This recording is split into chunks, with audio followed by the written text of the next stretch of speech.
नमस्कार दोस्तों, बहुत बहुत स्वागत है आप लोगों का सिंपल एजुकेशन में।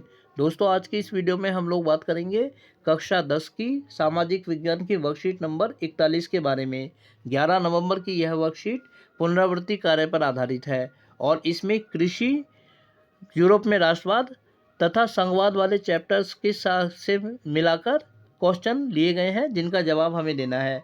पहला एक अपठित गद्यांश है जिसको पढ़कर हमें उसमें पूछे गए सवालों का जवाब देना है। तो चलिए देखते हैं कि क्या है वह अनुच्छेद। दिए गए अनुच्छेद को पढ़िए एवं पूछे गए प्रश्नों के उत्तर दीजिए।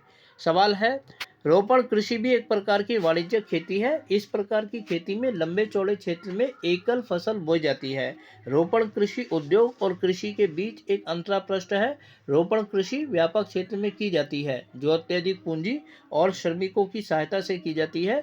इससे प्राप्त सारा उत्पादन उद्योग में कच्चे माल के रूप में प्रयोग होता है। भारत में चाय, कॉफी, रबड़, गन्ना, केला इत्यादि महत्वपूर्ण रोपण फसलें हैं। असम और उत्तरी बंगाल में चाय, कर्नाटक में कॉफी वहाँ की मुख्य रोपण फसलें हैं। चूँकि रोपण कृषि में उत्पादन बिक्री के लिए होता है, इसीलिए इसके विकास में परिवहन और संचार साधन, प्रसंस्करण से संबंधित उद्योग और बाजार महत्वपूर्ण योगदान देते हैं। तो अब पहला सवाल है कि निम्नलिखित में से कौन सा कथन रोपण कृषि के संदर्भ में सही है। ए, यह एक वाणिज्यिक कृषि है। बी, रोपण कृषि उद्योग एवं कृषि के बीच अंतरापृष्ठ का कार्य करती है। सी, चाय, कॉफी, रबड़ और गन्ना रोपण कृषि के प्रमुख उदाहरण है। या डी, उपरोक्त में से सभी। तो विकल्प नंबर डी हमारे इस सवाल का सही जवाब है, क्योंकि ये सभी रोपण कृषि के बारे में सही जवाब हैं। अगला सवाल है, निम्नलिखित में से कौन सा कथन रोपण कृषि के संदर्भ में सही नहीं है। ए, रोपण कृषि व्यापक क्षेत्र में की जाती है। बी, इसके लिए कम पूंजी की आवश्यकता होती है। सी, इसका उपयोग उद्योग में कच्चे माल के तौर पर होता है। या डी, उपरोक्त में से कोई नहीं। तो विकल्प नंबर बी, इसके लिए कम पूंजी की आवश्यकता होती है, हमारे इस सवाल का सही जवाब है, क्योंकि रोपण कृषि के लिए बड़े पैमाने पर श्रम और पूंजी की आवश्यकता होती है। अगला सवाल है कि कॉफी किस राज्य की प्रमुख रोपण फसल है। ए, मध्य प्रदेश, बी, उत्तर प्रदेश, सी, कर्नाटक या डी, हरियाणा। तो विकल्प नंबर सी, कर्नाटक हमारे इस सवाल का सही जवाब है। अगला सवाल है कि रोपण कृषि के विकास में किसका महत्वपूर्ण योगदान नहीं है। ए, परिवहन, बी, संचार साधन, सी, भूकंप या डी, प्रसंस्करण से संबंधित उद्योग। विकल्प नंबर सी, भूकंप हमारे इस सवाल का सही जवाब है, क्योंकि भूकंप का रोपण कृषि में के विकास में किसी प्रकार का कोई योगदान नहीं है। अगला है, चाय किस राज्य की प्रमुख रोपण फसल है। ए, उत्तर प्रदेश, बी, पंजाब, सी, गुजरात या डी, पश्चिम बंगाल। और विकल्प नंबर डी, पश्चिम बंगाल हमारे इस सवाल का सही जवाब है। अगला सवाल है कि जोसेपी गैरिबाल्डी ने अपना निर्वासन कहाँ व्यतीत किया। ये राष्ट्रवाद वाले चैप्टर का क्वेश्चन है दोस्तों। ए, उत्तर अमेरिका, बी, दक्षिण अमेरिका, दक्षिणी सूडान, सी, दक्षिण अमेरिका या डी, ब्राज़ील। विकल्प नंबर सी, दक्षिण अमेरिका हमारे इस सवाल का सही जवाब है। अगला सवाल है कि ग्राम पंचायत के अध्यक्ष को प्राय क्या कहा जाता है। ए, सरपंच, बी, मुख्यमंत्री, सी, राज्यपाल या डी, मेयर। विकल्प नंबर ए, सरपंच हमारे इस सवाल का सही जवाब है। अगला क्वेश्चन है कि निम्नलिखित में से किस देश में लोगों को सत्ता से साझेदारी प्रदान नहीं की गई है।